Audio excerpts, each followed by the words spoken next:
दोस्तों, आज हम एक बार फिर से जो है वास्तु के ऊपर आपसे डिस्कस करते हैं। आज से कुछ समय पहले एक क्लिप हमने डाली थी जिसमें मुख्य द्वार से मेन गेट से अंदर आने वाली नेगेटिविटी को रोकने के लिए कुछ उपाय बताए थे, जिसमें हमने ये डिस्कस किया था कि मुख्य द्वार पे जूते नहीं उतारते। उसी क्रम में आज थोड़ा आगे डिस्कस करते हैं। पहले के टाइम पे क्या होता था कि जब भी गांव में या शहरों में भी जो बड़े मकान होते थे, तो रहने वाला जो घर था, दो पार्ट में घर हुआ करते थे। रहने वाला घर जहाँ परिवार रहता था, महिलाएं रहती थी, वो एक अलग पार्ट हुआ करता था, और ड्राइंग रूम एरिया एकदम अलग हुआ करता था। उसका पर्पज़ ये होता था कि ड्राइंग रूम एरिया में जो भी आदमी जाता था उसके ऊपर कोई रिस्ट्रिक्शन नहीं होता था। वो जूते चप्पल पहने आ रहा है, बैठ रहा है, बातें कर रहा है, चला जा रहा है। लेकिन जब आपके रिहायशी एरिया में, यानी कि जहाँ पे फैमिली रहती है, जहाँ पे किचन आपका है, सब लोग रहते हैं, वहाँ जाना होता था, तो आपके ड्योढ़ी यानी मुख्य द्वार, उस घर के मुख्य द्वार से बाहर सबसे पहले जो भी जाता था जूते चप्पल बाहर उतारता था, और अमूमन क्या है, पैर धुल करके ही घर में प्रवेश करने की प्रथा थी। तो ये चीज़ पहले भी डिस्कस कर चुके हैं, और उसका सिर्फ एक ही कारण था कि आप बाहर से यात्रा करके आ रहे हैं, बाहर कहीं से आ रहे हैं, जाने कहाँ कहाँ से होके आ रहे हैं, वहाँ से आने वाली कोई भी निगेटिविटी को घर में प्रवेश न करे, उसकी एक कोशिश थी। तो वो आपके घर को पैर को धुल के जूते चप्पल बाहर उतार के घर में प्रवेश कराते थे। कुछ टाइम 2-4-5 मिनट बाहर रेस्ट करा देते थे, ताकि जो नेगेटिव एनर्जी है वो वहीं पे स्टिल हो जाए, घर में ना आए। लेकिन आज के टाइम में ऐसा अब संभव नहीं है, क्योंकि हमारे पास इतनी स्पेस नहीं है शहरों में, और कि जो है ड्राइंग एरिया जो है अलग बनाएं, और जो है लिविंग एरिया अलग बनाया जाए। सब एक ही साथ बन रहा है। अब क्या है कि जो भी व्यक्ति आ रहा है वो आपके ड्राइंग रूम में आ रहा है, सीधे आप उसको ड्राइंग रूम में बुलाते हो, वहाँ वेलकम करते हो, बैठाते हो, उसके साथ आप बातचीत करते हैं। जो भी उसका वेलकम आप जैसे भी कर सकते हो, करते हैं। लेकिन यहाँ पे एक प्रॉब्लम है कि आपका ड्राइंग रूम का जो एरिया है वो आपके बाकी जितनी भी एरिया हैं उनसे कनेक्टेड है। किचन से, बेडरूम, डाइनिंग रूम, आपका पूजा घर, सबसे कनेक्टेड है। यानी कि मैक्सिमम देखा गया है कि घर में सबसे फ्रंट पे ड्राइंग रूम बना दिया जाता है, उसके पीछे बाकी की चीज़ें जो है वो बनाई जाती है। स्ट्रक्चर इसी तरह से, नक्शे इसी तरह से बन रहे हैं। तो अब मुख्य द्वार से जो आदमी आए, मान लीजिए फॉर एग्जांपल हमने आपके घर पे विजिट किया, हमारे पास नेगेटिविटी बहुत है, मेंटल लेवल पे डिप्रेस हो रहा हूँ, फिजिकल लेवल पे स्ट्रेस में हूँ, बहुत सारी मुसीबतें मेरे साथ हैं, बहुत सारे ख़राब जगहों से यात्रा करता हुआ मैं आपके घर पहुंचा, और आपने मेरा वेलकम ड्राइंग रूम में किया। तो सबसे इम्पोर्टेंट चीज़ ये कि जो निगेटिविटी है, मेंटल लेवल पे है, फिजिकल लेवल पे है, सोचों में है, कपड़ों में जो गंदगी है, वो सारी चीज़ें लेके हम आपके ड्राइंग रूम में एंटर करके और वहाँ पे बैठ जाते। अब जब हम वहाँ बैठ के रेस्ट करते, तो जो हमारी निगेटिविटी है वो क्या करती है, धीरे धीरे आपके घर में फैलना चालू करती है, क्योंकि उसको एक स्पेस मिल रहा है, रेस्ट मिला है। आपके घर की जो पॉजिटिव एनर्जी है और हमारी नेगेटिव एनर्जी है, मैथमेटिक्स का फार्मूला है minus into plus is equal to minus.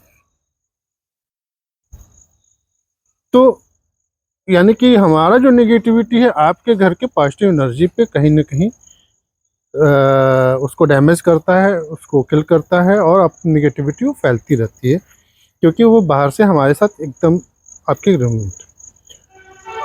तो इस चीज़ से बचने का जो उपाय है, सबसे पहले तो कोशिश यही होनी चाहिए जो पिछले क्लिप में डिस्कस की गई, जूते चप्पल आप घर के बाहर उतारा जाए और मेन डोर पे ना उतारा जाए। दूसरे नंबर पे जब भी आप किसी को अपने ड्राइंग रूम में बुलाते हैं तो ड्राइंग रूम से वो दरवाज़ा जो बाकी आपके लिविंग एरिया किचन एरिया से कनेक्ट हो रहा है, उसके बीच में एक दरवाज़ा या एक जो है जगह होती है, स्पेस होती है, उसको या तो आप प्योर सिल्क प्योर सिल्क के कर्टन से कवर्ड करके रखें या फिर प्योर कॉटन के कर्टन से कवर करके रखें।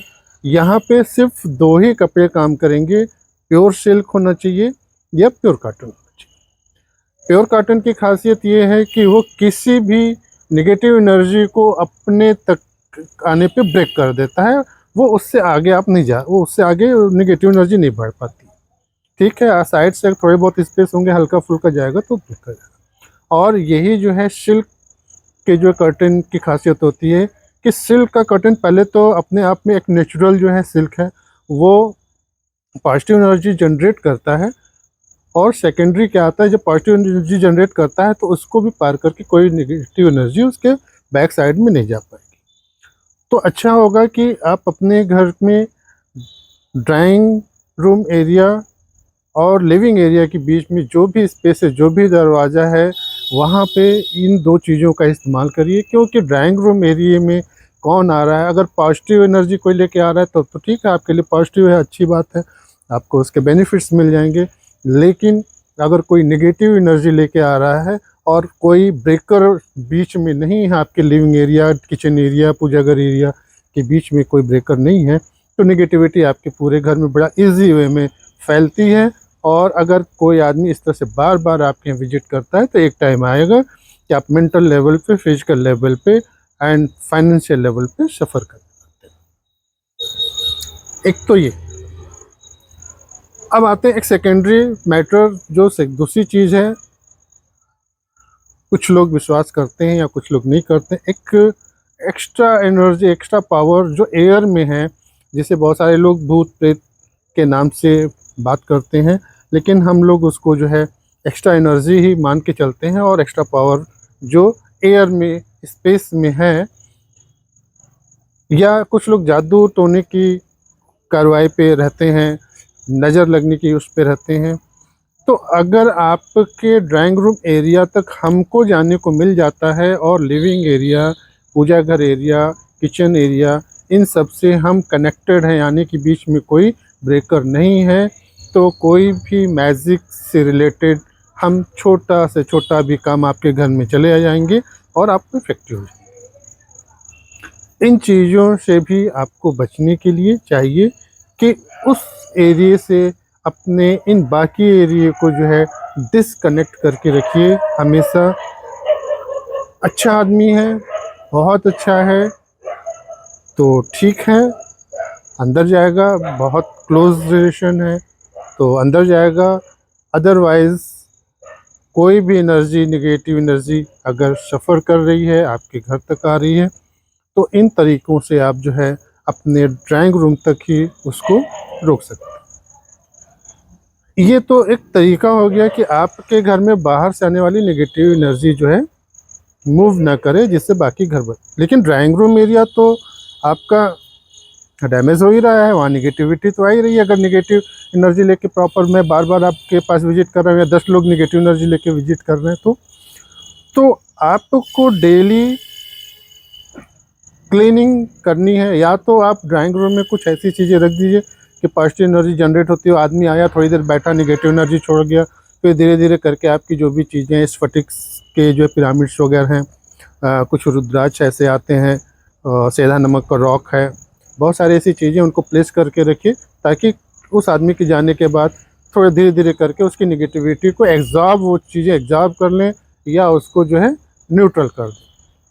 इसके अलावा जो है दूसरे नंबर पे आप अपने जो है ड्राइंग रूम में हमेशा जब भी पोछा लगवाएं तो नमक डाल के लगवाएं और डेली लगवाएं, तो इससे भी जो नेगेटिविटी जो बाहर आती है, जो आपके ड्राइंग रूम एरिया में जो है स्टे कर जाती है, वो जो है रिमूव हो जाएगी।